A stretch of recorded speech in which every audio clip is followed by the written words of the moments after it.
Hola, ¿qué tal? Un gusto saludarles, estar en comunicación con ustedes en un día muy singular.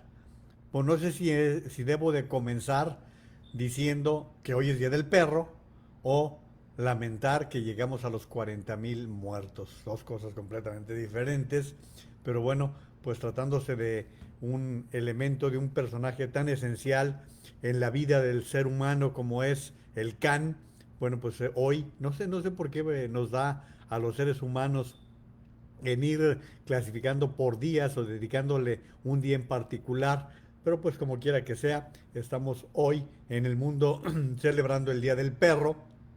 Y bueno, pues un saludo, por ejemplo, al perro Bermúdez. No, no se crean, eso no tiene nada que ver. Es más, es una broma completamente absurda dentro de todo esto. Y la verdad es que quienes hemos tenido la dicha de haber contado con el cariño, la complicidad, la compañía de un perro, la lealtad, la fidelidad, sabemos perfectamente lo que significa un perro en la vida de los seres humanos.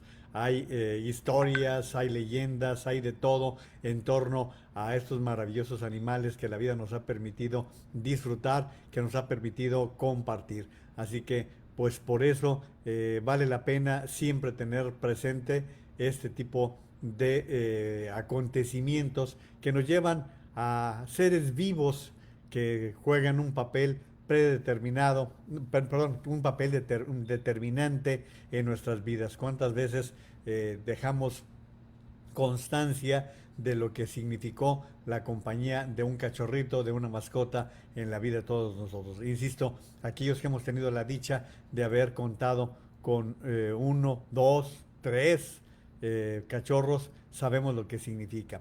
Pero bueno, entonces ya dejando esta conmemoración, vamos a lo terrible que significa hablar de que llegamos a los 40,000 muertos. Y esto, recuérdenlo ustedes, son las cifras oficiales.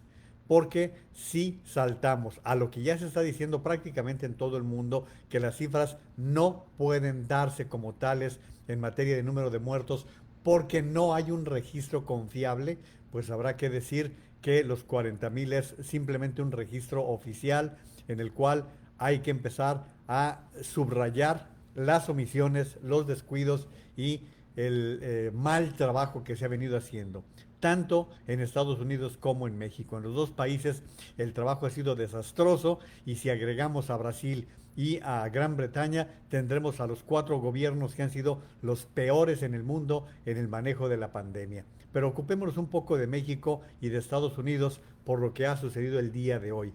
Por la mañana el presidente de la República volvió a lo único que sabe López Obrador, a ir a la grilla, a ir a la política y a señalar que al señor López Gatell se le critica por cuestiones electorales. ¿Qué tiene en la cabeza López Obrador?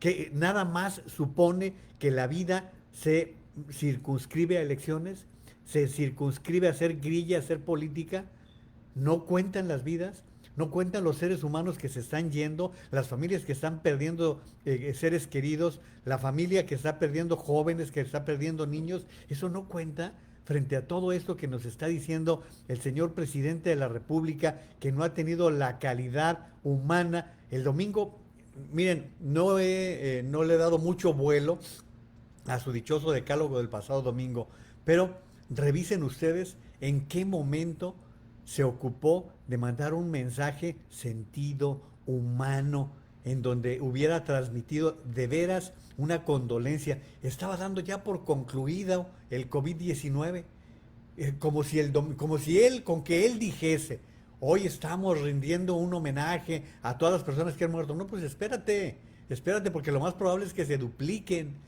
Lo más probable es que siga creciendo la cifra y hoy, lamentablemente, tenemos que decir que estamos en un sitio en donde nos había dicho el especialista, de alguna manera hay que calificarlo, gracias a Jaime Matus por la información que me manda. Miren, hoy tuvimos 915 muertos. 915 son los que se han registrado como muertos ya confirmados por COVID-19. 915, que fue un aumento del 3%.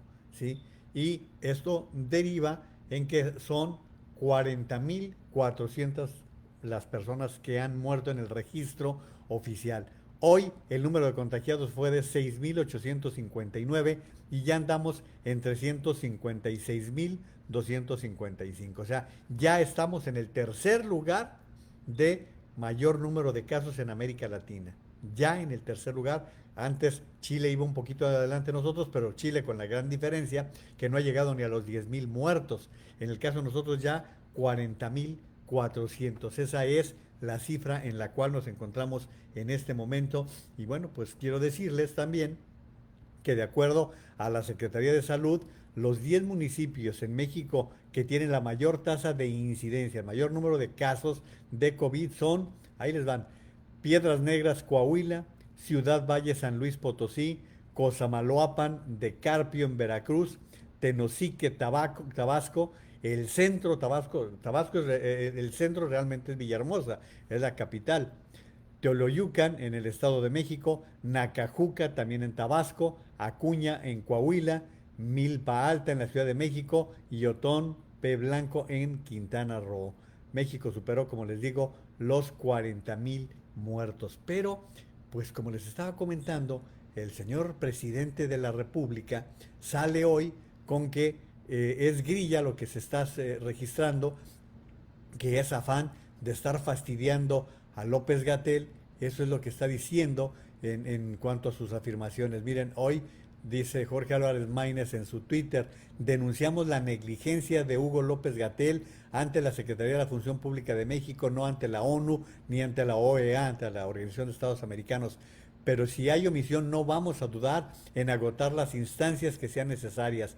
Politiquería es poner la ciencia al servicio de la política. Nuestra lucha es jurídica. Eso es lo que está señalando Jorge Álvarez Maínez en este tuit que ha publicado y que ya se está empezando a multiplicar.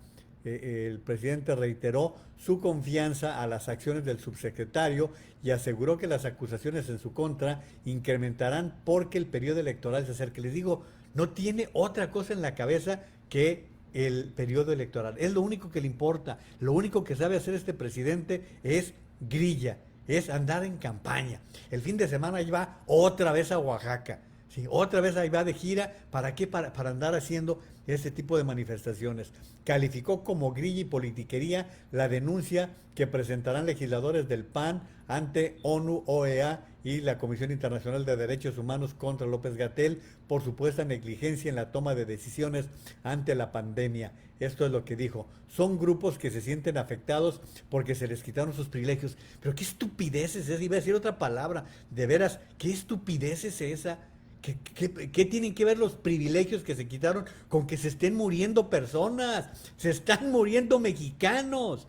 O sea, ¿no se da cuenta López Obrador que tiene el país hecho un cementerio entre los miles que están muriendo a causa del crimen organizado, los homicidios dolosos, los feminicidios, más ahora 40.000?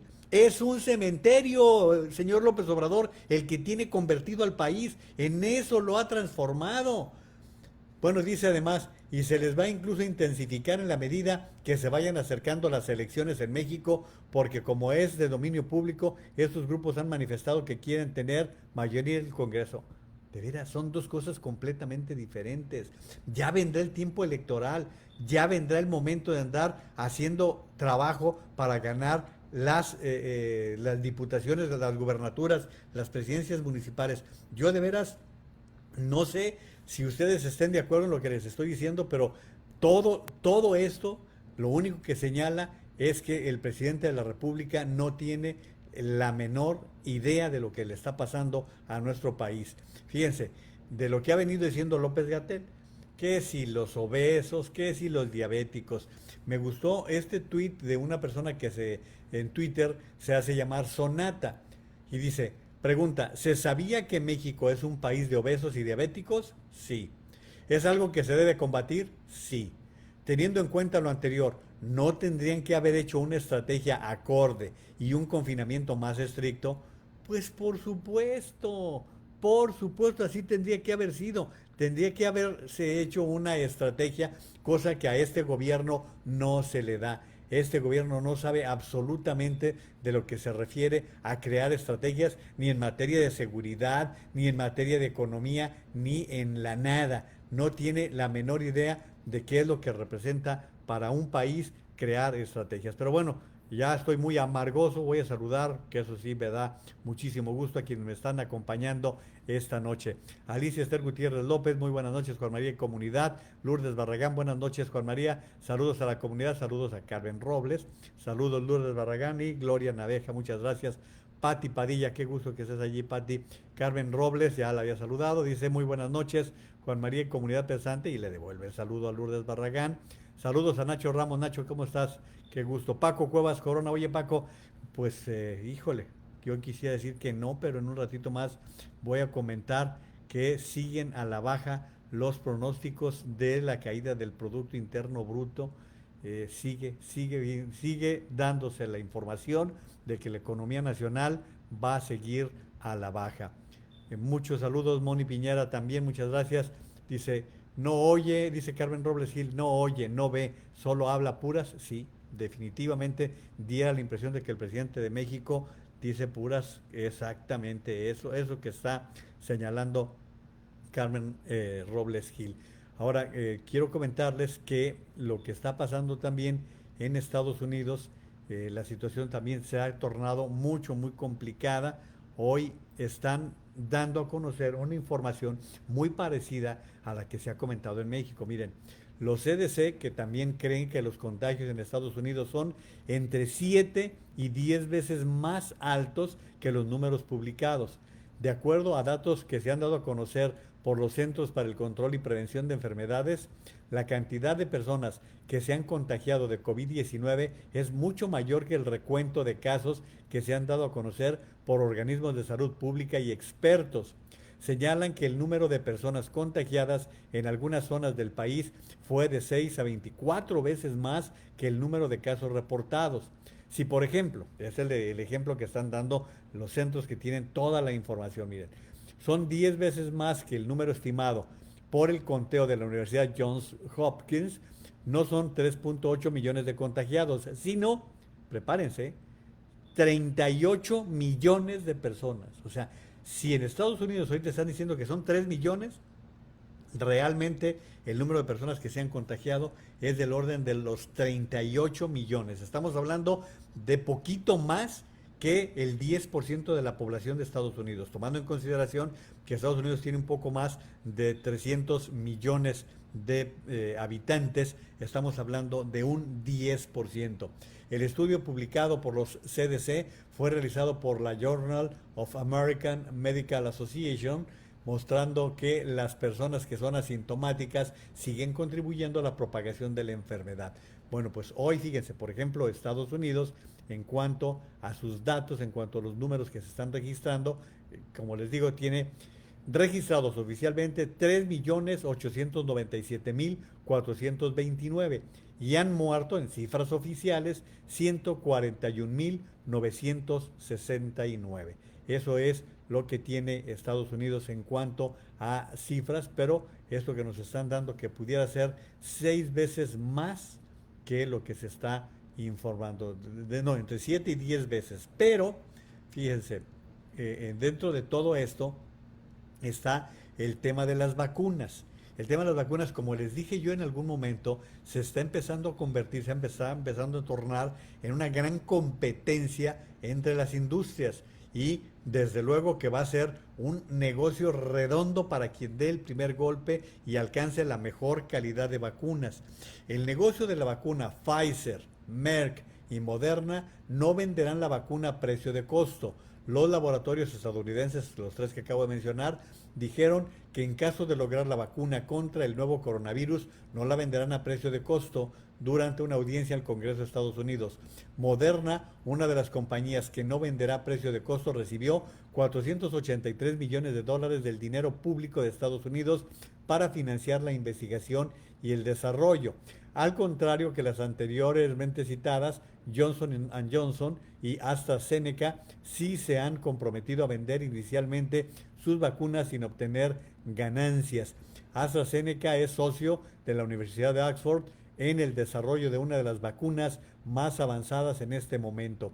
Ya ensayó la fase 3 firmó un contrato de 1.200 millones de dólares con la agencia BARDA del gobierno de Estados Unidos, que prevé la entrega de 300 millones de dosis a precio de costo. Y eso es lo que está pasando con laboratorios de Estados Unidos. En otras partes, fíjense, por ejemplo, Rusia ya está anunciando que avanzó en sus trabajos de investigación y que prácticamente los ha terminado, que está ya en una fase muy adelantada, según lo que están adelantando los chinos. Y luego está también los chinos también, ¿eh? Los chinos también. Estados Unidos está acusando a China.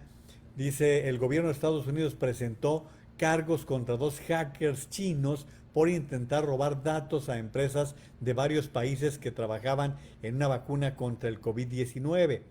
El responsable de Seguridad Nacional del Departamento de Justicia, John Demers, aseguró que los ataques informáticos se dirigieron contra compañías localizadas en España, Australia, Lituania y Corea del Sur, entre otras. De acuerdo con el Departamento de Justicia de Estados Unidos, el robo tendría un valor de cientos de millones de dólares.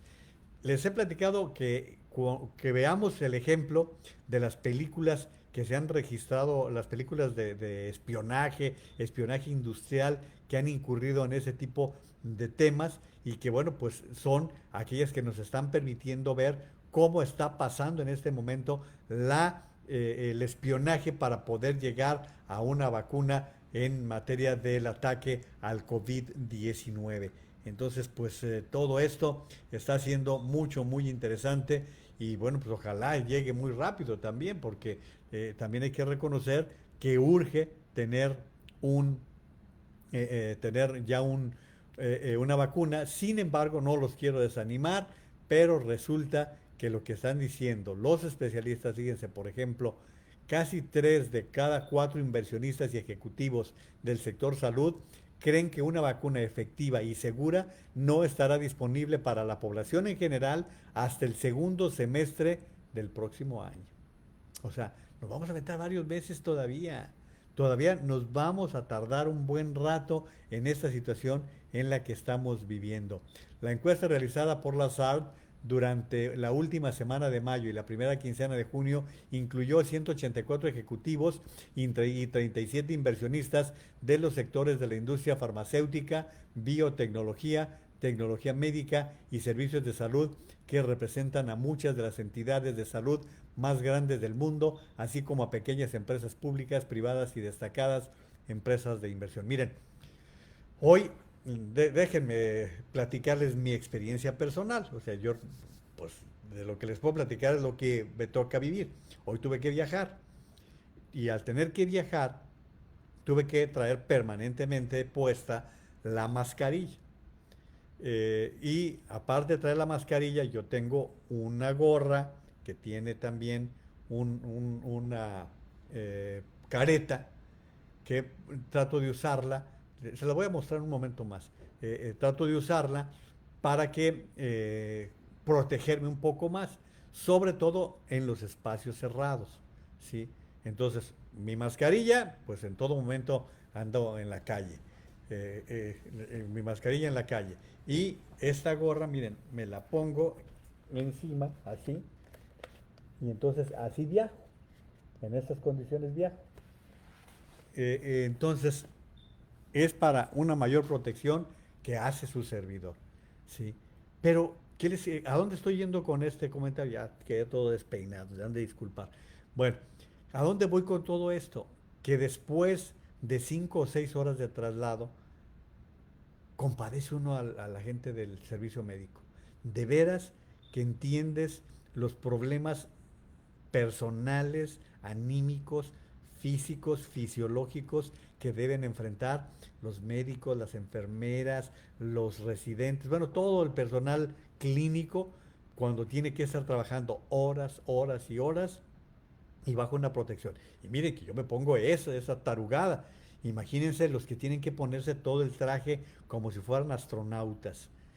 Entonces llegó yo ya cuando llegué, créanme que cuando entré a mi destino, lo primero que hice fue aventar todo, todo, porque ya me sentía saturado. Y fue cuando me puse a pensar en lo que sufren las personas que están trabajando, dedicados a todo esto, dedicados a atendernos, a cuidarnos. Esto creo que nos tiene que obligar a pensar lo que está haciendo esta pandemia, que nos está cambiando la vida de una manera tan dramática, tan extrema, que todo esto que estamos registrando nos hará personas diferentes. No sé si a la larga nos vas a hacer mejores o peores, pero sin duda alguna nos va a traer un cambio radical como seres humanos. Gracias por estar participando. Lourdes Barragán dice, cada vez se comprueba que solo llegó a la presidencia López Obrador a satisfacer sus rencores, soberbia, ignorancia, odio a los mexicanos. Tan es así que quiere destruir a México. Es un verdadero demente gracias a los 30 millones de fanáticos que votaron por este tipo. Estamos como país devastado. Saludos al maestro Flavio Mendoza. Muchas gracias, maestro, que andas por aquí. Te lo agradezco. Saludos también a Marichuy González Aguirre. Miren, hay una mujer investigadora académica de primer orden, es una mujer brillantísima, su nombre es Soledad Loaesa, ya les he platicado aquí alguna vez de ella, les he leído algunos artículos y hoy publica algo brillantísimo, de veras.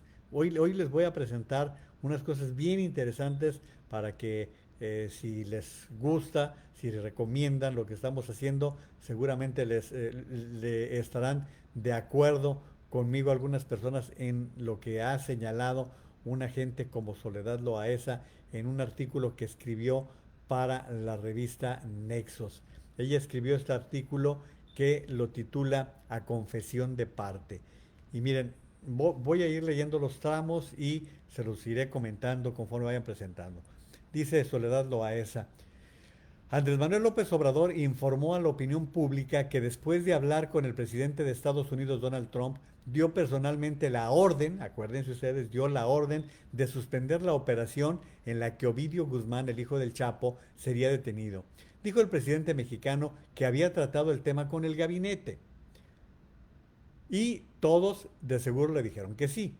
Según dijo el presidente, título que López Obrador utiliza porque ocupa la silla presidencial, se echó para atrás en esa decisión para evitar una batalla en la que, de acuerdo con sus cálculos, morirían 200 personas. Puede ser, pero a mi manera de ver, cometió dos ofensas graves al cargo que ocupa y al Estado mexicano que ha protestado representar. Fíjense bien en lo que dice Soledad Loaesa, los dos errores que a su juicio cometió López Obrador desde la presidencia de la República. Eh, Dice, cometió graves ofensas, dos graves ofensas al cargo que ocupa y al Estado mexicano que ha protestado representar. Primero, atribuyó al presidente Trump la autoridad moral para avalar lo que debió haber sido una decisión soberana. Y segundo, puso a los narcotraficantes al nivel del ejército mexicano, como si la violencia de las huestes del Chapo Guzmán tuviera la misma legitimidad que las Fuerzas Armadas del Estado mexicano. Pero no solamente eso es lo que está diciendo Soledad Loaesa. Yo me salgo un poquito de su texto para decirles, no solamente eso, los ridiculizó, los arriesgó, los evidenció. O sea, mientras él se iba a Oaxaca a continuar con una gira que lo aisló completamente, el ejército mexicano estaba enfrentando la situación con el hijo del Chapo Guzmán. Es muy probable, dice además Soledad, que si escuchara estas observaciones el presidente López Obrador se sorprendería, porque parece convencido de que lo que hizo es correcto y además que así debe ser porque él cree que el presidente de México le pide su opinión a Donald Trump antes de tomar una decisión y no solo lo hace, sino que lo platica y también piensa que negociar con narcotráfico es una política efectiva y astuta. Ambas políticas implican una cesión de soberanía fenomenal. El presidente tendría que saber, o al menos intuir, que con estas concesiones a estos adversarios pierde capacidad de gobierno. Yo no sé cuándo escribiría este artículo Soledad Loaesa, pero me queda claro que no está implícito lo que vimos el pasado fin de semana con los videos del cártel Jalisco Nueva Generación, que de alguna manera fue un desafío, fue una majadería al Estado mexicano el desafiar de esa manera con esa propaganda en la cual se manifiesta un cártel que está actuando en sitios cada vez más amplios del territorio nacional.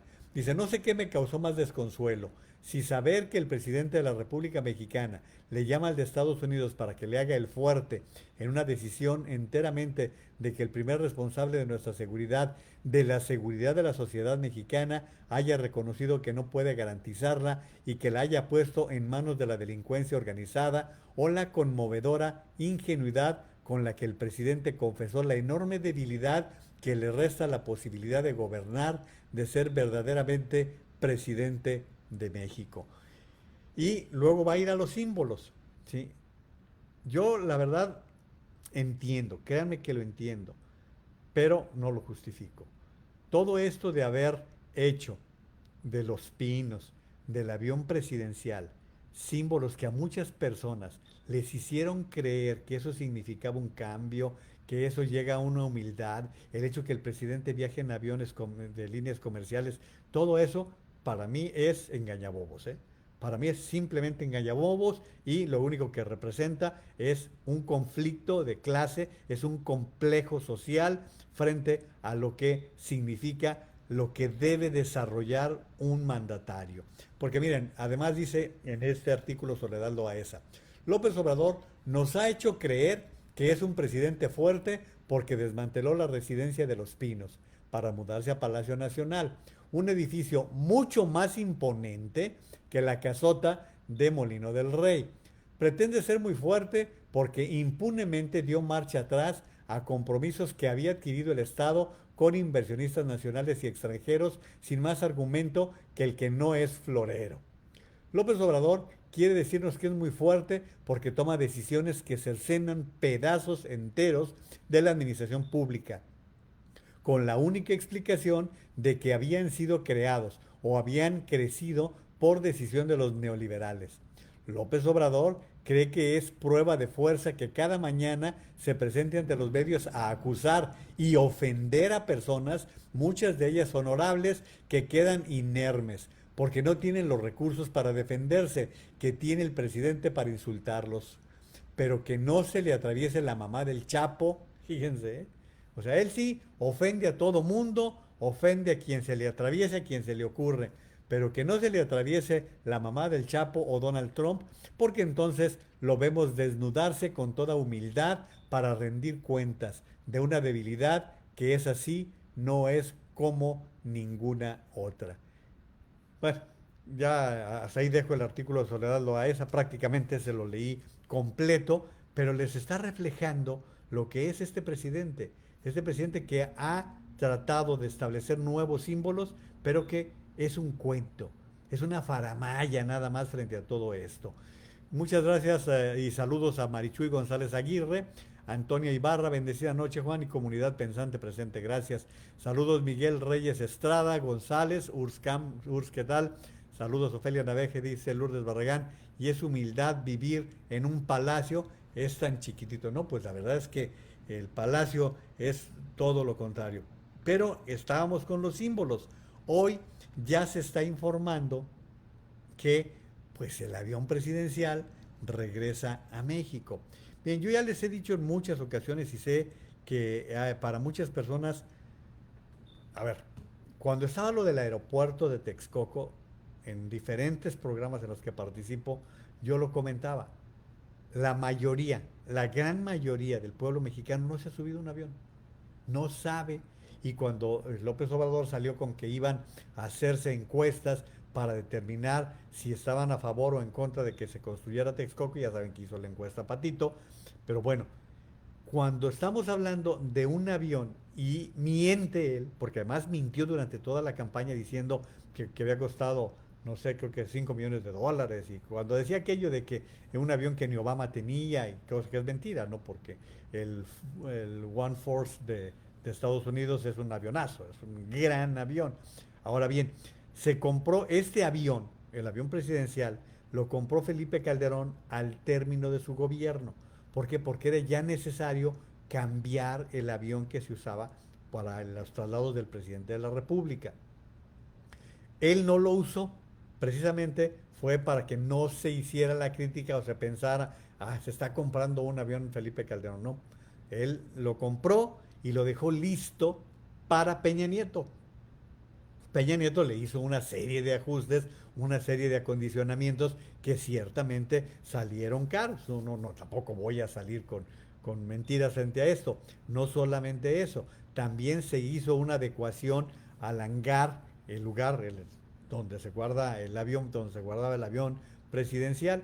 Pero bueno, López Obrador, con ese afán de engañabobos, pues empezó a manejar el asunto del avión presidencial, que él nunca se iba a subir y todo esto. Bueno, pues ya vamos para 2 años con un avión que ha estado estacionado, que se ha estado pagando el mismo avión, porque además es parte de un leasing, es parte de un autofinanciamiento con manobras, ¿sí?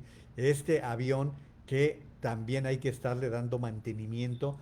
Hoy en día cuesta más caro lo que representa el avión y los viajes, los traslados de López Obrador, que si hubiera estado utilizando normalmente el avión. Pues ahora resulta que el avión presidencial TP-01 volverá entre la noche de mañana y la madrugada del jueves a su hangar en México desde Victorville, California, donde se encontraba almacenado. Dicho avión estuvo alojado 19 meses, 19 meses. ¿A quién le cuentas de lo que costó tenerlo allí estacionado, pagando la cuota correspondiente para que lo embodegaran y también estar pagando al mismo tiempo el mantenimiento en Estados Unidos? Estuvo 19 meses, lo cual tuvo un costo aproximado para el erario, o sea, el gobierno mexicano, nosotros los mexicanos debimos pagar $1,567,500. ¿Qué hubo? ¿Cierto o no? O sea, no les estoy contando mentiras, simplemente que no tiene el mexicano la dimensión del costo, de lo que significa el dinero. $1,567,500 es lo que ha costado. No obstante, ese costo podría ser mayor, pues el almacenamiento por día es de $2,750 según el contrato, al que se le deberá incluir el mantenimiento, la limpieza, las horas extra de los trabajadores, así como el combustible que se le ha invertido a la aeronave desde el lunes 3 de diciembre de 2018. El avión Boeing 787-8 de la línea Dreamliner, que el gobierno de López Obrador prometió vender a lo largo de 19 meses, continuará en venta, pero ahora en el sexto grupo aéreo de la Fuerza Aérea Mexicana, que antes era el hangar presidencial, informaron fuentes. Además, se analiza la realización de una conferencia matutina desde el mismo hangar, como lo había anunciado. O sea, es pura propaganda, es pura propaganda. Dense cuenta de que nos quieren dar a tole con el dedo, ¿sí? Ya, ¿cuánto nos está costando López Obrador a los mexicanos? ¿Cuánto nos significó la cancelación de Texcoco?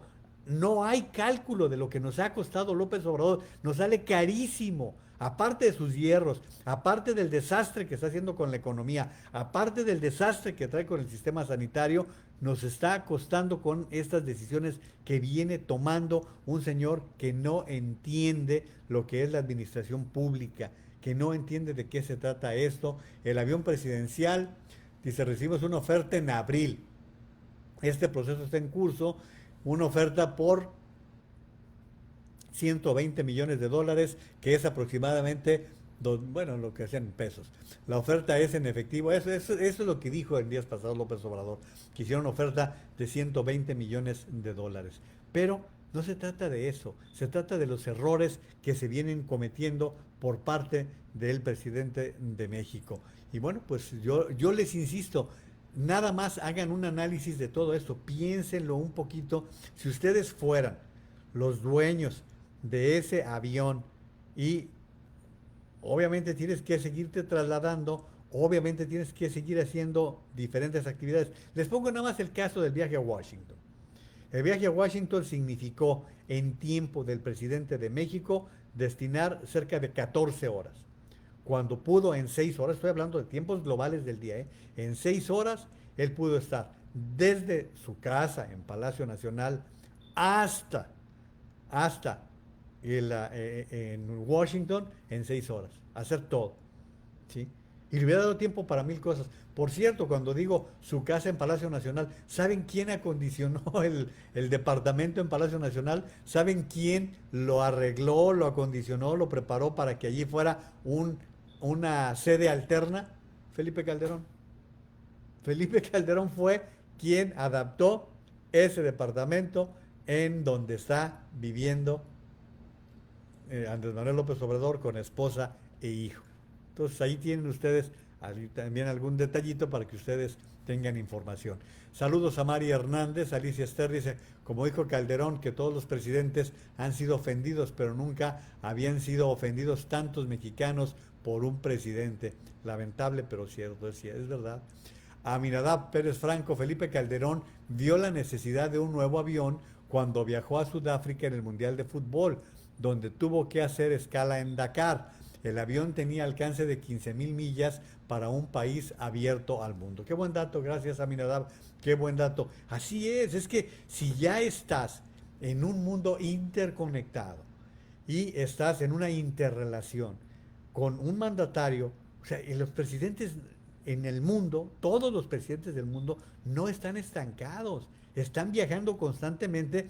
¿Para qué? Pues para tener un contacto, negociaciones, intercambios, para poder actuar como mandatarios. Ustedes se imaginan que, por ejemplo, Justin Trudeau está todo el tiempo en Ottawa. No, pues tiene una serie de actividades en todo el mundo. Y lo mismo pasa con Emmanuel Macron. Podemos hablar de todos los presidentes que tienen que estar en reuniones multilaterales, en reuniones en todo el mundo, y que esto representa, o sea, el hecho de que a López Obrador no le guste viajar, o no sepa viajar, o le dé miedo viajar, o no sé, o sea, no quiero insultar tampoco, o soltar, o proferir majaderías a lo tonto, no, simplemente al señor no le gusta viajar, no le gusta representar al país en los foros internacionales. Dice Lourdes Barragán, y ahora que salió el dueño de Santa Lucía, ¿cuál será el final de la telenovela? ¿Aeropuerto será capaz de expropiar? Ese es otro asunto. Déjenme platicarles qué es lo que sucedió ahora con este asunto de los terrenos del aeropuerto. Bueno, como ustedes saben, ustedes ya tienen la información suficiente, se iba a construir el aeropuerto en Texcoco. Estos terrenos, sí, esos terrenos se estuvieron adquiriendo, se hizo todo el proceso para poder tenerlos, y bueno, pues ya estaba en marcha la construcción. Se había logrado un 35% de avance, sí, ya se había logrado un 35% de avance de este aeropuerto. Bueno, pues toma la decisión López Obrador de cancelar la obra en Texcoco, y entonces hacer de lo que era la base aérea, la base militar, perdón, de Santa Lucía. Y ahora está diciendo, además está diciendo que hay suficientes terrenos, cuando lo que sabemos, cuando lo que nos han informado es que hay incluso condiciones poco favorables para los desplazamientos. ¿Se acuerdan ustedes aquello del cerro que se les atravesó, que no lo tenían calculado? Bueno, pues ahora se está informando que hay una persona que dice ser propietaria de 128 hectáreas. Y dice López Obrador, bueno, pues se lo pagamos, le pagamos lo que sea, no hay ningún problema. Dice que se va a buscar al presunto dueño de los terrenos.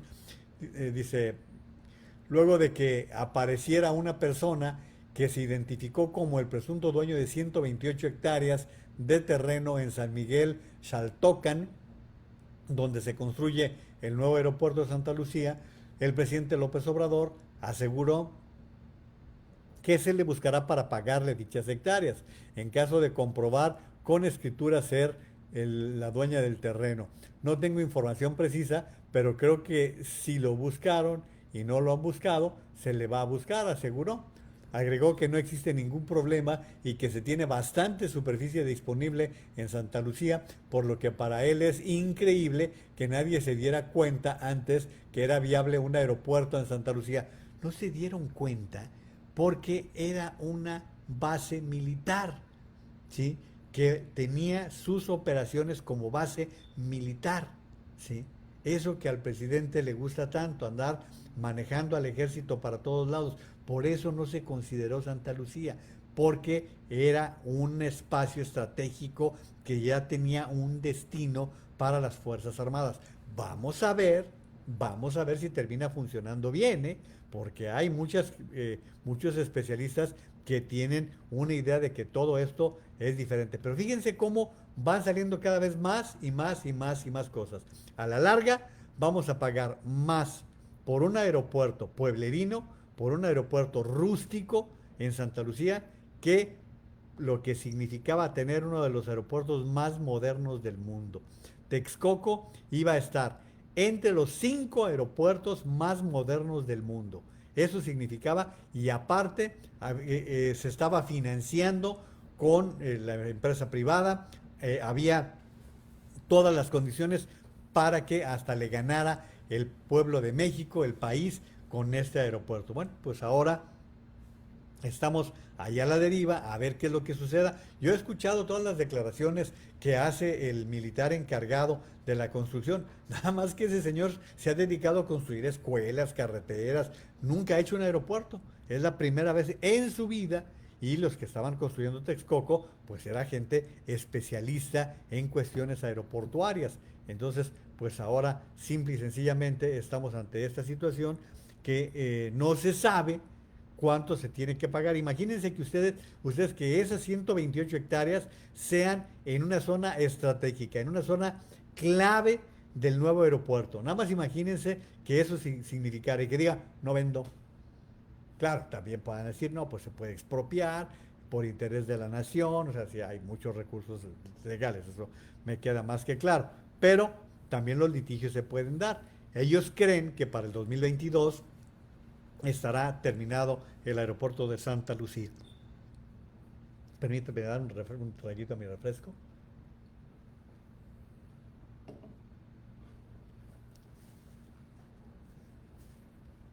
Bueno, continúo con ustedes, pero antes muchas gracias a quienes nos están haciendo el favor de acompañarnos.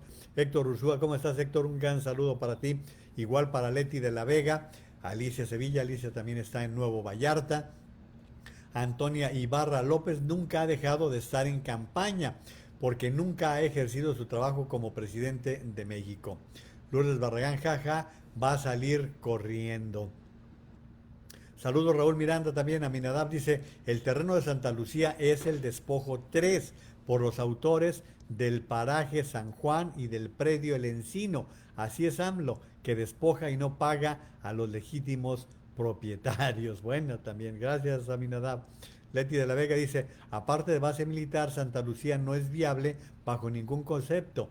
Vialidad, ubicación, urbanización, espacio, etcétera. Es que es cierto, miren, el problema que va a significar para el libre tránsito entre vuelos nacionales y vuelos internacionales va a ser un problema gravísimo, muy severo, porque no hay tampoco un desplazamiento ágil entre el aeropuerto Benito Juárez, el actual aeropuerto de la Ciudad de México, y Santa Lucía. Ya verán ustedes que yo de veras desde ahorita compadezco al próximo presidente de México. De veras lo compadezco. Le va a dejar López Obrador un muladar a quien sea que le va a dejar una bola de problemas de todo tipo. De veras, compadezco. ¿Eh? No sé quién va a dejar peor país. Maduro en Venezuela o López Obrador y sin que caigamos en todo lo que están padeciendo los venezolanos, sin eso, que sí vamos a tener una crisis económica, pero no sé quién va a dejar en peores condiciones el país, Maduro o López Obrador. De veras, créanme que aquel que llegue y que tenga que retomar cosas, porque supongo que el próximo presidente sí tendrá tamaños de presidente, ¿sí? Sí tendrá tamaños de ejecutivo, y entonces tendrá que empezar a decirnos a los mexicanos, señores, pues se necesita un avión. Señores, el Palacio Nacional no es un lugar para vivir. ¿Sí? El Palacio Nacional no es un lugar para poder operar un ejecutivo. El Palacio Nacional no tiene las facilidades que se requieren para poder tener juntas de trabajo. No hay un lugar para un cuarto de guerra, para un cuarto de estrategia. ¿Sí? Por lo tanto, no es un lugar, el lugar más adecuado para que el Ejecutivo se encuentre allí.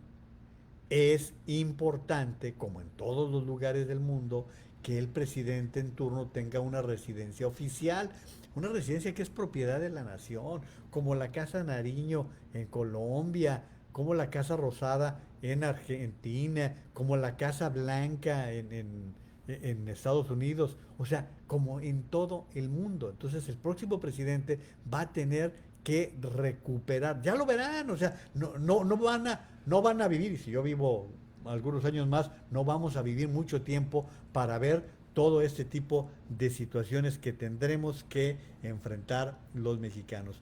Bueno, les he estado leyendo algunas cosas bien interesantes, como fue el artículo de Soledad Loaesa, pero quien hoy publica un gran artículo, de veras un gran artículo, es Héctor de Mauleón en el periódico El Universal. Lo titula 40,000 muertos. Obviamente ya desde ayer calculábamos que vendría esta cantidad de muertos por el ritmo que se venía presentando. Y Héctor de Mauleón, ahora se los leo, pero también me interesa mucho dar las gracias a quienes nos están acompañando. Dice Lourdes, yo le hacía manita de puerco al presidente y lo hago renegar y no le vendo. Alicia, es si fuera la dueña de los terrenos. Alicia Esther dice, su complejo es tan evidente que se refleja disminuir y sabotear todo lo que representa un desarrollo para México. Es que el problema de no tener mundo es ese, o sea, créanme, y lo digo con respeto, yo sé que hay personas que no han tenido oportunidad de desplazarse más allá de su zona donde han vivido todo el tiempo, pero pues una persona que dirige un país como México, imagínense, la 13ª economía más importante del mundo, pues tiene que tener un contacto con el exterior, tiene que saber qué es lo que sucede en el mundo, si no porque lo conozca todo el mundo, pues sí por lo menos porque se entera de qué es lo que ha sucedido. Carlos Enrique dice, Evelyn Waugh decía que amistad canina con los humanos no sería duradera si la carne de perro fuera comestible. Ah, mi querido abogado, qué buen detalle.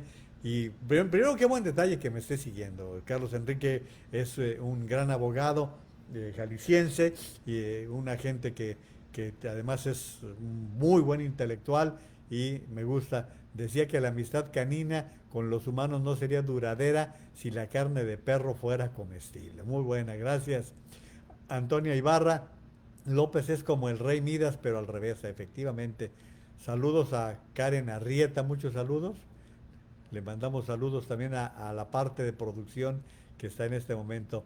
Irene Alvarado Cortés, saludos y buenas noches. Saludos mi querida Sonia Robles también. Muchas gracias por estarnos acompañando.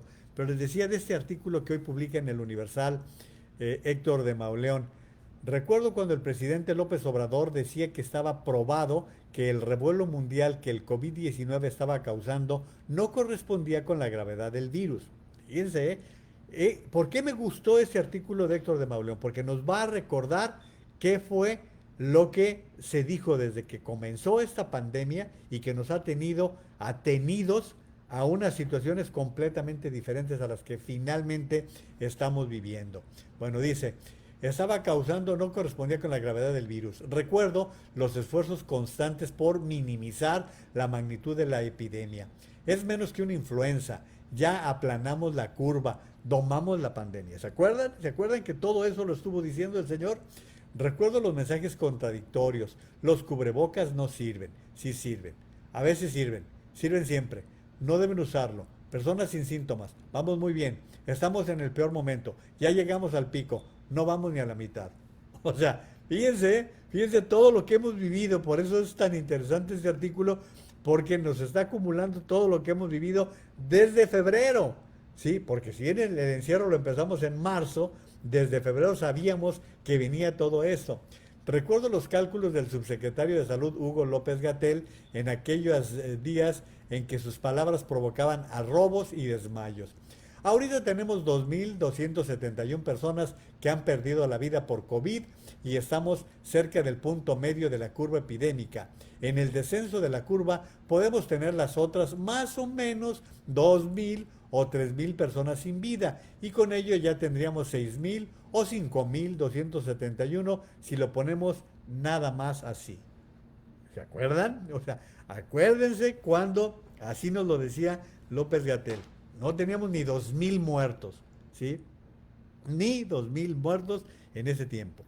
No hace nada de eso. Era el 4 de mayo. Han pasado poco más de 2 meses, pero esta semana llegaremos en México a la cifra que marca la peor tragedia. Este dato es de veras demoledor, ¿eh? Este dato dice, esta semana llegaremos en México a la cifra que marca la peor tragedia ocurrida en el país a lo largo de un siglo, 40.000 muertes por COVID-19. La peor tragedia en 100 años. En 100 años, y miren que lo está diciendo un autor, un historiador como Héctor de Mauleón. ¿Qué pasó?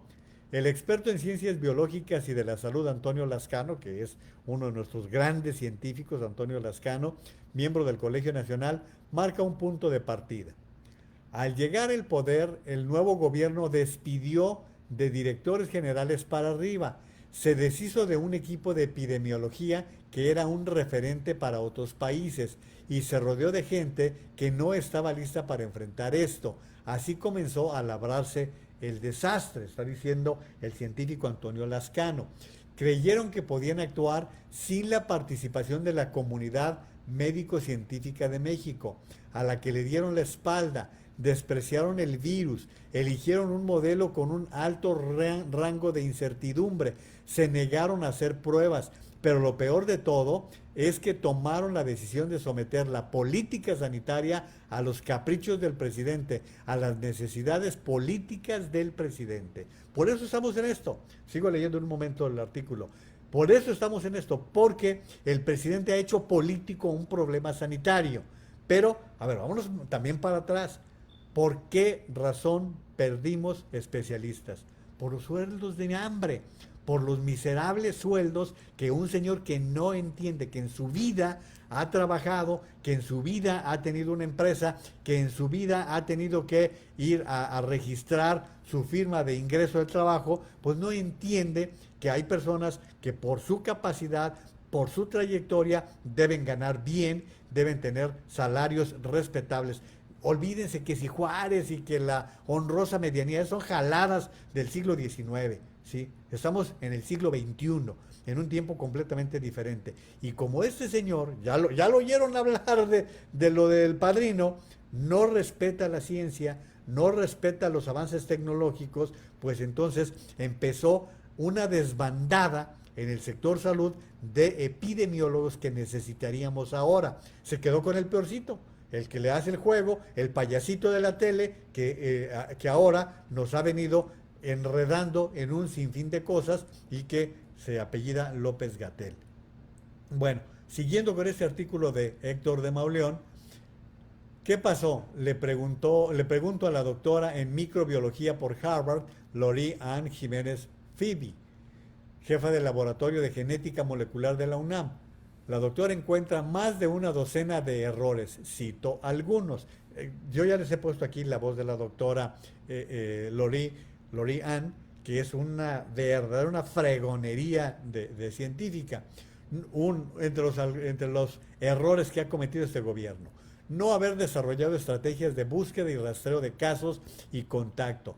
De haber iniciado esto en enero o febrero, la epidemia se hubiera podido controlar con relativa facilidad. Lo hemos comentado muchas veces. Si desde enero, que nos está diciendo la Organización Mundial de la Salud, viene una epidemia, empezamos a detectar casos, empezamos a tener un sistema de vigilancia adecuado, un seguimiento de casos, caso por caso, se concentra, lo que estaban diciendo personas que han estado participando en la transmisión del día de hoy, si se confinan, por ejemplo, a los viejitos como yo, a los que ya tenemos más de 60, nos confinan, nos dicen, a ver, usted no puede salir más de que bajo estas circunstancias. ¿Por qué? Porque usted es población vulnerable. Y el viejito que está en Palacio Nacional también. tampoco puede salir, tiene que quedarse allí confinado porque es población vulnerable.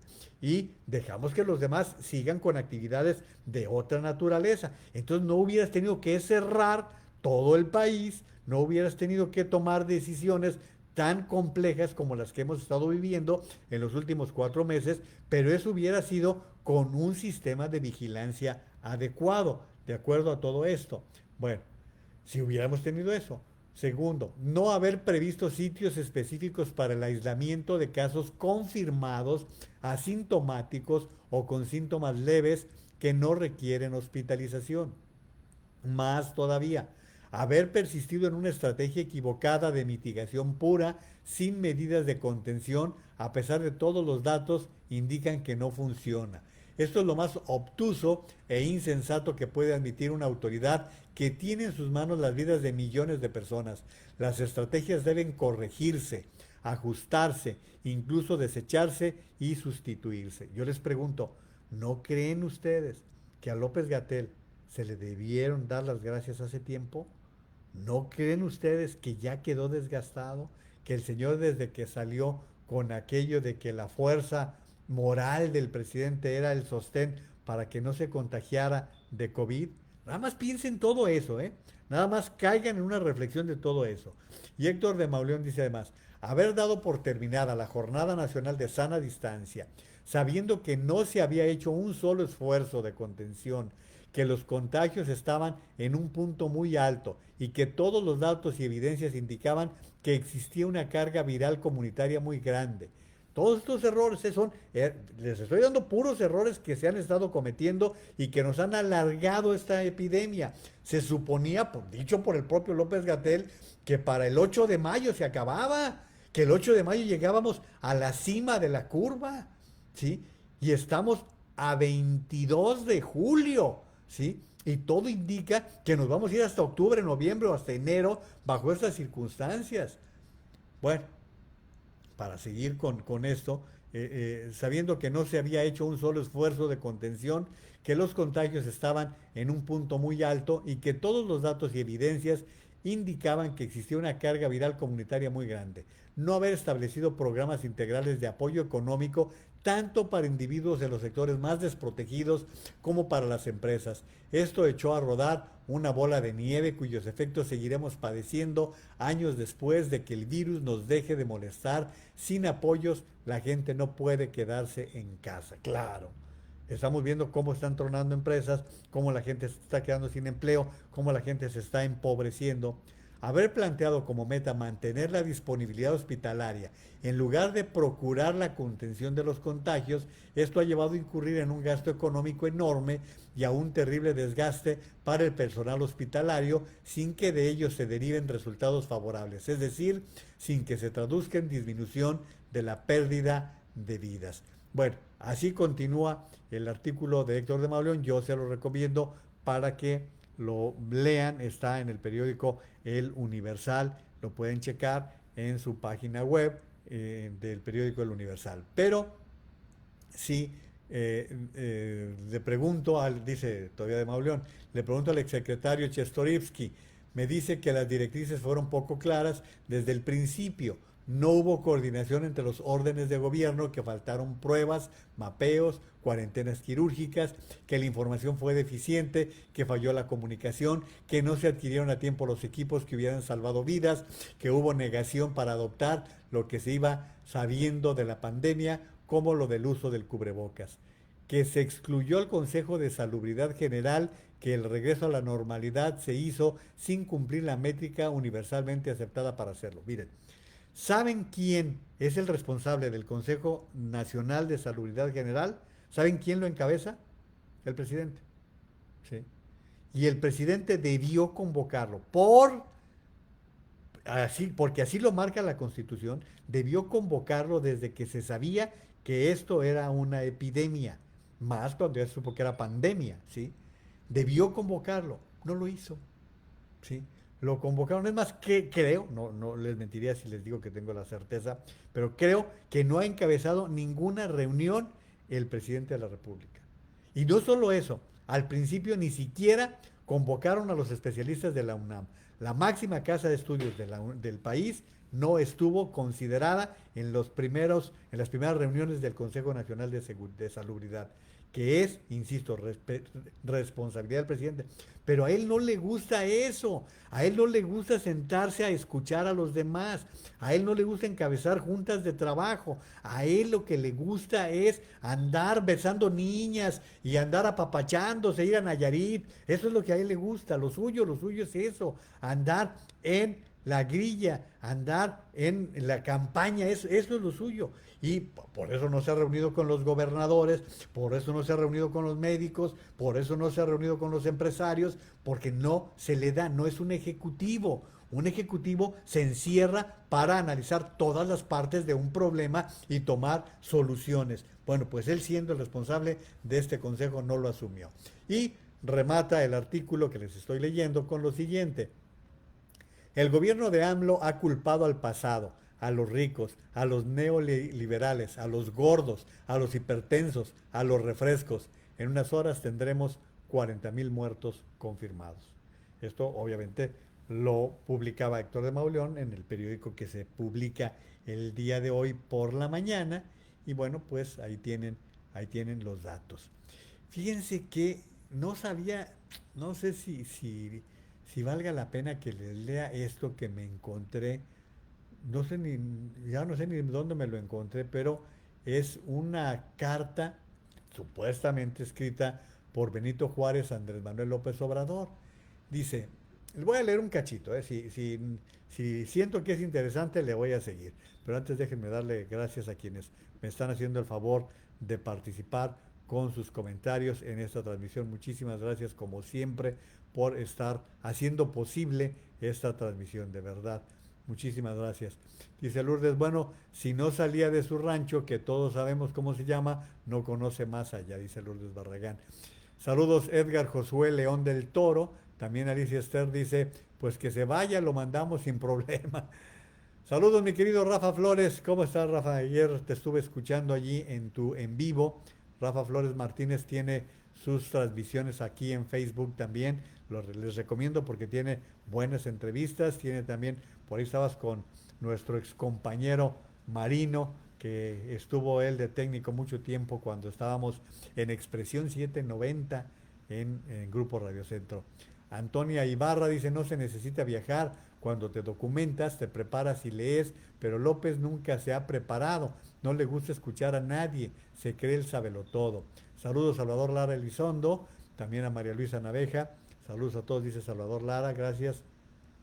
Leti de la Vega, también porque trajo médicos cubanos, dice a Olga Sanear, a costos elevados, sí, pero vamos a ver qué va a pasar con los médicos cubanos, Leti, porque se supone que ya se iba a terminar el contrato, no sabemos si se iba a renovar o en qué condiciones, y aparte se trajo médicos cubanos que no son especialistas en lo que se requiere para una pandemia, no eran epidemiólogos, eran médicos generales y otra cosa. Pero bueno, ahorita estamos en otro asunto, luego platicamos eso. Raúl Miranda, buenas noches. ¿Será que ya llegamos a medalla de bronce en número de muertos por COVID-19, solo por debajo de Estados Unidos y Brasil? Y séptimo lugar en el número de contagios a nivel mundial. Sí, sí, Raúl, estamos y ya amarramos, ¿eh? La medalla de bronce esa ya la aseguramos. Va a ser muy difícil que México alcance los niveles de muertos que tienen Brasil y Estados Unidos, porque pues también tienen muchísima más población, pero pues ya que hagamos el balance, quién sabe, ¿eh? Vamos a ver, ahorita son 40,000 en cifras oficiales. Acuérdense ustedes que esto se puede multiplicar por lo menos por 3. Acuérdense que ha habido gente que ha hecho análisis muy serios, por ejemplo, en la revista Nexos, que se han publicado, que han hecho trabajos, de eso les he platicado, han hecho trabajos con los registros civiles. Aquí sí no le voy a echar ni a López Gatell ni a nadie. Lo que sucede es que muchas personas mueren en sus casas, muchas personas incluso no son registradas por haber muerto por COVID, en fin, hay muchas causas que no son especificadas en este momento y que la única posibilidad de hacer un cálculo más cercano del número de muertos que causó la pandemia es cuando se haga un contraste entre el número de muertos que se registró en 2019 y el número de muertos de 2020. Allí es donde se hará más o menos un estimado para saber cuántos muertos acaecieron durante la pandemia o a causa de la pandemia. Esto es lo que vamos a esperar para tener cifras. Yo creo que a nadie le va a dar algún consuelo el hecho de saber que su familiar, su hijo, su padre, su madre, su abuela quedó en un número estadístico. A nadie le va a confortar eso, ni le hará menos difícil la situación. Saludos a mi amigo el periodista Pedro Mellado Rodríguez. Qué bueno que andas por allí, vecino y amigo Pedro Mellado. Como les he platicado, Pedro tiene su programa de radio en Radio Metrópoli 1150 de AM en Guadalajara, y para todo el mundo también busquen ustedes Radio Metrópoli. Pedro Mellado y Esperanza Romero hacen muy buen análisis, sobre todo de corte político. Alicia Esther Gutiérrez dice, López Gatell solo sirve de patiño de López Obrador. Hoy eh, el periódico Milenio lo saca corriendo, pero así como, quién sabe cómo. Mejor ahí le dejo. Saludos, Carmen Naveja. También Leti de la Vega dice, detienen a empresarios que denunciaron de corrupción a Ana Gabriela Guevara, cambiándoselas a secuestro. ¿Tienes alguna información?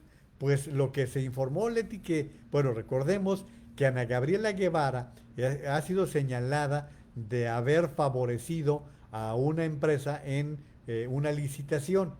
Y hubo unos empresarios veracruzanos que se quejaron, se inconformaron y ahora los detuvieron. Han sido detenidos, es hasta donde me quedé. Entonces hay que ver qué es lo que va a suceder con respecto a de esto, porque también está muy oscura la información, mi querida Leti. Lourdes Barragán dice, candil de la calle y obscuridad de su casa. Dice Maru, solo le importa hablar tonterías, no dirigir al país. Juan Carlos Camacho dice, Juan María, muy buenas noches. A mí lo que me preocupa y me indigna mucho es que ambos López están haciendo de la pandemia algo cotidiano. Es como otro de los muchos males con los que debemos vivir a lo largo de nuestros días en este México que se han empeñado en que vivamos. Héctor Ursúa, queda claro que este barco va a la deriva. Sí, quisiera decirte que no, Héctor, pero sí, va a la deriva. Es imposible ya tomar en serio las cifras, proyecciones y hasta consejos del gobierno federal. No nos queda sino ser observadores de la realidad y así tratar de tomar decisiones más adecuadas para el futuro cercano.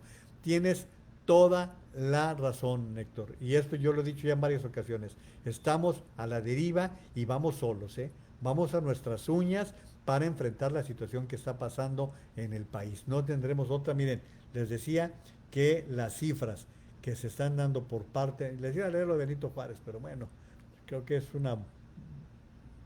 puede quedar en otro rato. Eso es más importante. Analistas bajan la previsión del Producto Interno Bruto de menos 9.2 a menos 9.6. La ola de recortes, los pronósticos de la economía mexicana todavía no llega a su fin. Cada vez más instituciones estiman un desplome de doble dígito para este año. Analistas prevén que la actividad productiva nacional en términos del Producto Interno Bruto se va a desplomar 9.6% durante este año, de acuerdo con los resultados de la encuesta de Citibanamex aplicada a 29 instituciones financieras. Fíjense, de confirmarse este escenario, será el segundo año consecutivo a la baja y la recesión económica más profunda desde 1932, cuando el Producto Interno Bruto se hundió 14.8%. A ver, prácticamente todo el mundo da por hecho que la economía mexicana se va a caer en más del 10%. Todavía no cantemos victoria de que va a ser hasta el 10%, ¿eh? Hay algunos que ya empiezan a hablar del 12%. Probablemente nos enfrentemos a la peor caída económica en la historia de todo el país, en toda la historia de todos los tiempos. Bueno, muchas gracias a Terio Orozco por estar participando. Blanca Leticia López exactamente actúa como desquiciado. Saludos Juan F. Macías. También buenas noches Marta Aceves López. Oigan, miren, híjole, yo me canso de hablar del presidente, de veras me canso porque nos está haciendo mucho daño. Hoy está otra vez con el asunto de Lozoya. El asunto de Lozoya debería ser una responsabilidad total, absoluta de la Fiscalía General de la República. Y el presidente de la República está contaminando en su afán de aparecer y de estar tocando ciertos temas, está invadiendo terreno que no le corresponde. El presidente de la República tendría que guardar silencio con respecto al caso de Lozoya. De entrada, porque no sabemos cuál es su estatus legal en este momento. Si es un testigo protegido, si es un testigo colaborador, si se está allanando a otra figura en la cual él va a dar información y que la Fiscalía General de la República es la responsable de dar seguimiento a este caso. No hay día en el que no se mete en lo que no le importa. ¿Sí? No es tema del presidente de la República y puede significar que esté contaminando este tema el propio presidente. La verdad es que es de los detalles que uno no entiende cómo en su afán de estar protagonizando un tema que no le corresponde, está constantemente abordándolo y diciendo cosas que no son parte de su incumbencia. Bueno, quiero comentarles que sobre este tema, sobre el tema de Lozoya, hay buenos datos que creo que conviene que ustedes los conozcan. Hay un artículo de Carlos Loret de Mola que titula Las cajas fuertes de Lozoya. Y resulta que según fuentes cercanas a Carlos Loret de Mola, pues en cajas fuertes que medían como 1,5 metros de altura, les cabían más de efectivo de lo que uno pudiera imaginar. Las cajas fuertes estaban en departamentos de la zona de Polanco, en la Ciudad de México, y solo se abrían bajo las órdenes de Froilán Gracia García, brazo derecho de Lozoya. Bueno, dice, así me lo revelan fuentes a quienes consulté buscando detalles sobre la forma en que operaba Lozoya. Dice además, los fajos de billetes solían entregarse en bolsas de Louis Vuitton y otras boutiques carísimas que iban engrapadas en la parte superior para evitar que se viera el contenido. A veces se entregaban en los departamentos, a veces en la torre de Pemex, pero cuando se perdió el pudor, se veía legisladores al terminar sus jornadas de trabajo desfilando en los pasillos de las cámaras de diputados y senadores con sus bolsas de marca rumbo al estacionamiento para guardarlas en las cajuelas de su coche. Bueno, esto es lo que está revelando Carlos Loret, que durante el periodo de la reforma energética habría legisladores que recibieron dinero. Pero vamos dejando que la investigación fluya, vamos dejando que sea la fiscalía la que haga el trabajo que le corresponde y no estarlo ensuciando. Y a todo esto, hoy por ejemplo Salvador García Soto también en el periódico El Universal dice, asegura que realmente quien tenía mucho contacto con Lozoya era el expresidente Salinas de Gortari y que por eso se refirió al padrino López Obrador, porque efectivamente Salinas de Gortari es padrino de un hermano de Lozoya y que, bueno, está revelando que el propio Lozoya daría información suficiente para involucrar al expresidente Salinas de Gortari porque supuestamente era el que podía conseguir negocios que se hacían al amparo, al abrigo del gobierno de Peña Nieto. Pero, insisto, si todo esto es verdad, vamos dejando que sean las áreas correspondientes las que tengan la oportunidad de hacer toda la investigación que les toca, que les corresponde. Dice Claudio Lomnitz, quien es un científico muy respetado en México, Claudio Lomnitz, dice, el presidente no se ha cansado de denostar a las grandes universidades del extranjero que acusa de ser patito y de dedicarse a formar a tecnócratas que no son científicos. Dirá misa, pero todo México está a la espera de que la Universidad de Oxford no rescate de la pandemia. Esto es con respecto, ya saben ustedes, a las vacunas que se están trabajando. Y acerca de esto también, fíjense que Movimiento Ciudadano está a la ofensiva contra López-Gatell. El senador Clemente Castañeda está presentando una denuncia en contra de López-Gatell ante la Secretaría de la Función Pública. Ya son varios, ¿eh? está Clemente Castañeda de Movimiento Ciudadano, está Lili Telles del Partido Acción Nacional, que también están con ese propósito. Oigan, algo que me llamó mucho la atención es que lo que se está informando con respecto a acciones que se está haciendo en Walmart, que está capacitando a empleados sobre cómo lidiar con gente que no quiere usar cubrebocas. Fíjense qué curioso esto, ¿eh? Walmart tiene algunos consejos para los empleados que tienen la difícil tarea de recordarles a los compradores que usen cubrebocas, mantener la calma, escuchar con atención y mostrar comprensión. Pero si los clientes insisten en entrar sin uno, hay un protocolo que seguir. Ese es el mensaje de un breve video de capacitación para el nuevo rol de embajador de la salud de Walmart. Les digo que el mundo está cambiando. El mundo es otro. Embajador de la salud en Walmart. ¿Verdad? Para que si se están creando fuentes de trabajo, qué bueno. La guía de 2 minutos que fue obtenida por Bloomberg enseña a los empleados cómo tratar con clientes que no usan cubrebocas, un problema que ha dividido a la nación a medida que la pandemia de coronavirus continúa extendiéndose. El video animado explica a los embajadores de la salud que no reciben un pago adicional por el papel que no todos los clientes pueden usar, una máscara que no pueden usar una máscara debido a su edad, condiciones de salud o razones religiosas. Si un cliente le dice que no puede hacerlo por una de estas razones, escuche y dígale que lo entiende. Dice el video, que data del 13 de julio, solo 2 días antes de que Walmart decidiera exigir que todos los clientes usen máscaras y agradecerles por comprar en Walmart. Eso es lo que están revelando con respecto a todo esto. Bueno, miren, está diciendo AstraZeneca que podría tener la vacuna contra el COVID en cualquier momento a partir de septiembre si todo va bien.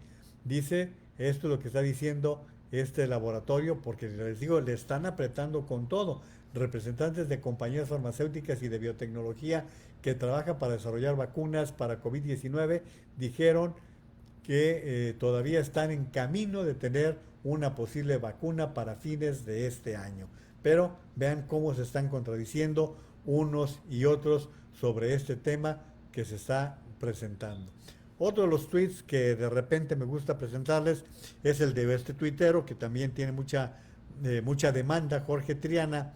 Reducción de presupuesto a InMujeres, 75%. Ustedes ya lo saben, ya saben que se redujo el presupuesto en InMujeres.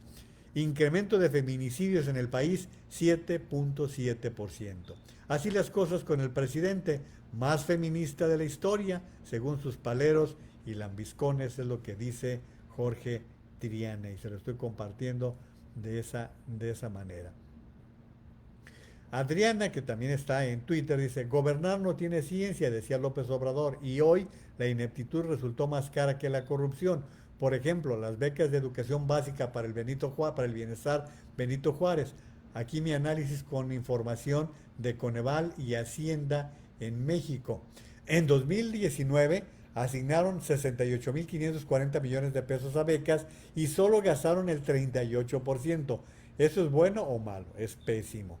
Quitaron recursos a otros rubros, construcción de carreteras, subsidios al empleo, hospitales, etcétera, para mandarlo a becas. No usaron el dinero. 3. Estados de Morena tienen más becados que aquellos gobernados por otro partido. ¿Bueno o malo? Oaxaca, PRI, tiene mayor porcentaje de población con menor ingreso a la línea de bienestar, mayor rezago educativo, menor índice de condiciones educativas. 4. El programa ya existía, el Prospera, y en vez de mejorar, lo cambiaron desde el nombre hasta un nuevo padrón de beneficiarios. Muchas familias atendidas por Prospera no reciben apoyo porque no fueron informadas del nuevo padrón. Becarios perdieron continuidad educativa.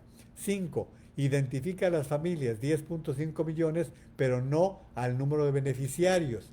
Antes Prospera entregaba una beca por cada hijo en educación básica. Hoy es una beca por familia, menos recursos para cada familia, y así va sacando una serie de datos que se están presentando de lo que está pasando con los supuestos programas sociales de este gobierno. Pero pues así es como lo están presentando. Saludos a Francisco Moreno. Minadab Pérez Franco dice, va a ser la peor crisis de nuestra vida. Desde luego, sí. Creo, Aminadab, que, bueno, si fue en el 32, las personas que vivían en ese tiempo, pues eran adolescentes, cuando mucho. Entonces, no, ni adolescentes, ¿eh? Yo creo que no era gente en edad de trabajar y que sí van a vivir, los que lleguen a ese momento, van a tener la experiencia de haber estado en la peor crisis de sus vidas, como nos está diciendo Aminadab. Saludos Manuel Contreras, Juan Manuel Campos, Juanma, ¿qué tal? Muchas gracias por estar participando. Antonia Ibarra, el caso Lozoya es solo una distracción para que según él no nos demos cuenta del pésimo manejo que ha desempeñado como presidente. Por lo menos le ha servido de mucho a López Obrador para aminorar las críticas. Se le estaba cayendo, se le estaba cayendo la simpatía de sus seguidores. De hecho, yo les he hecho saber que en la encuesta de Mitofsky ha ganado algunos puntitos, no le ha ido mal. Esto de lo de Lozoya le ha ayudado a la simpatía del presidente de la República. Ni modo, también hay que decir la verdad como están ocurriendo las cosas. Elvira Quintero Nambu, es que la fiscalía no está actuando como debería. Hay muchas cosas que no cuadran, desde luego. Doña Elena Lara, qué bueno que está por aquí de nuevo. Muchas gracias por estar haciéndose presente. Ya hacía mucho, ya le extrañábamos. Buenas noches, señor Naveja. Pronto estaré de nuevo en vivo, mientras hay que hacer una cooperacha para pagar el transporte del señor de Las Canas a su rancho. No, hombre, fíjense que hay un problema, porque en el Tren Maya se supone que en la primera terminal, en la estación número 1, le queda a golpe de piedra a su rancho, al que ustedes ya saben, en Palenque, Chiapas. Y ha habido una gran cantidad de inconformidades y pudiera ser que tengan que o suspender ese tramo o cambiarlo. Pero hasta eso que se está poniendo su tren López Obrador allí muy acomodadito, ¿eh?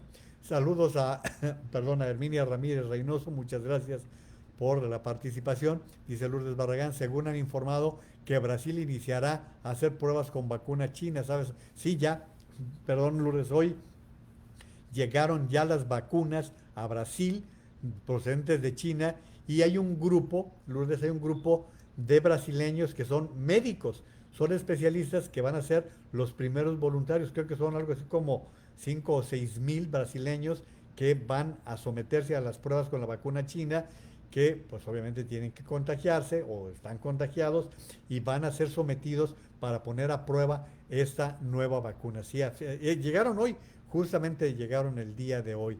Saludos Enrique BP, muchas gracias por participar en la transmisión del día de hoy. Y bueno, pues es la lucha por tratar de hacer lo más posible porque se tenga todo.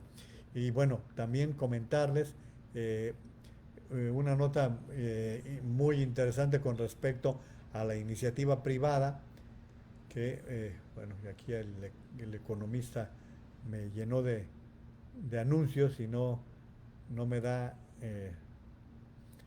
la información. Bueno, entonces nos vamos con otra serie de cosas. Resulta que Donald Trump está excluyendo a los migrantes del censo de Estados Unidos. Donald Trump, como les he dicho, va a hacer hasta lo imposible, lícito o ilícito, por ganar las elecciones. Firmó un memorándum y saca a los indocumentados del censo. El presidente busca evitar que los migrantes que se encuentran ilegalmente en Estados Unidos se cuenten cuando los distritos electorales perdón, del Congreso de Estados Unidos se redefinan nuevamente. Trump firmó un memorándum que evitaría que los migrantes que se encuentren ilegalmente se cuenten como debe ser. Es determinado para el respeto de la ley y de la protección de la integridad del proceso democrático la exclusión de los extranjeros ilegales de la base de reparto. Recuerden ustedes que el censo sirve para establecer los apoyos económicos. Eso es lo que permite hacer los presupuestos y de alguna manera hacer el trabajo social. Y de esa forma es como en este momento hay una gran campaña en Estados Unidos para el censo, y se les está diciendo a todos los habitantes que participen, que entren a llenar sus datos, a dar su información, que no hay persecución. Y ha habido un gran trabajo por parte de medios de comunicación, tanto Telemundo como Univisión han hecho un gran trabajo en la materia para que se dé este tipo de datos, pero ahí tienen ya ustedes lo que está haciendo Donald Trump en el momento en que está tratando de actuar, pero de cualquier manera la información no incluye si son legales, residentes, no, simplemente es un conteo el que se está dando en general para tener el censo como ocurre con todos los censos. O sea, eso es lo normal que se esté dando. Últimamente Anthony Fauci, también pareciendo con Estados Unidos, el epidemiólogo en jefe de Estados Unidos, ha recibido críticas en Washington por ser supuestamente demasiado pesimista sobre cuánto tiempo llevará a controlar la pandemia. De hecho, es probable que el director del Instituto Nacional de Alergias y Enfermedades Infecciosas esté siendo demasiado optimista, según sugiere una nueva encuesta a inversionistas y líderes de importantes compañías de salud que, como les decía, están diciendo que no va a ser fácil que se tenga antes de mediados del año próximo la dichosa vacuna contra el COVID. Entonces, pues eso es lo que se está... el doctor Fauci de veras que ha aguantado durísimo todas las críticas que le ha hecho, particularmente Donald Trump, que ha sido muy, muy duro con un hombre que le ha dado mucho a Estados Unidos en esta etapa de lo que está sucediendo. Fíjense que una buena noticia fue que finalmente la Sala Superior del Tribunal Electoral del Poder Judicial de la Federación desechó las 3 demandas de los 3 juicios promovidos por personas que estaban en contra de las quintetas que se formaron para sacar a los consejeros electorales. Todo va viento en popa y parece que vamos a tener los 4 consejeros electorales en tiempo y forma, lo cual representa una buena noticia porque es fundamental, créanme que es fundamental que tengamos completo el Consejo Electoral con miras a las elecciones del año próximo. El presidente de la República va a seguir golpeando al INE, va a seguir diciendo que el INE no sirve, que el INE ha tolerado fraudes y va a ir quitándole dinero con el propósito de irlo debilitando. ¿Para qué? Pues para que si no gana su partido, si no tiene la mayoría en la elección del próximo año, entonces siempre tendrá el pretexto de estar acusando al Instituto Nacional Electoral. Pero como les he dicho otras veces, tenemos que proteger esta que es una de las instituciones más importantes del país. Si queremos un cambio, si queremos que el país tenga un mayor equilibrio, yo no le digo que vote por nadie en particular, pero si queremos un equilibrio, viene la elección del próximo año. Se van a elegir 15 gobernadores, se van a renovar congresos locales, se van a renovar ayuntamientos, se va a renovar toda la Cámara de Diputados. Es una gran oportunidad para que los mexicanos nos enteremos, investiguemos, que no volvamos a meter el choclo y andar nombrando gobernadores como Cuauhtémoc Blanco. Digo, eso es imperdonable, eso no se puede dar, poner gente incompetente de antemano para poder gobernar un estado como Morelos. Eso no nos debemos dar ese tipo de excesos. Bueno, y el exceso que yo estoy cometiendo ya es estar abusando de su tiempo. Ya llegó el momento de darles las gracias por el favor de su atención, por haberme acompañado esta noche en la transmisión. Miren que creí que iba a estar medio complicado porque como les dije hoy me tocó traslado, pero aquí estoy con ustedes y me da muchísimo gusto el haber tenido tan buena compañía, tan abundante presencia por parte de todos ustedes. Muchísimas gracias, pero viene como siempre el sermón. Acuérdense que el dengue está presente, que hay que evitar encharcamientos, hay que evitar colonias de mosquitos que son los transmisores del dengue. Es bien importante evitar cacharros, encharcamientos y vamos evitando el dengue. También, pues insistir en el uso de la mascarilla, ya les enseñé lo que yo tuve que cargar el día de hoy y bueno, pues la mascarilla es básica, es fundamental que estemos usando la mascarilla cuando andemos en lugares encerrados, cuando andemos por la calle, es fundamental. Segundo, lavarnos las manos con agua y jabón y la distancia física, la distancia social es otro de los requisitos. Los síntomas, acuérdense de los síntomas: dolores de cabeza, dolores musculares, pérdida del olfato y del gusto, diarreas, problemas respiratorios. Cuando pasen todos, no todos, algunos de estos síntomas, hablarle al médico para que les recomiende las acciones a tomar. Y no se les olvide la importancia de la vacunación. Hay que vacunar a los niños contra la polio y contra el sarampión.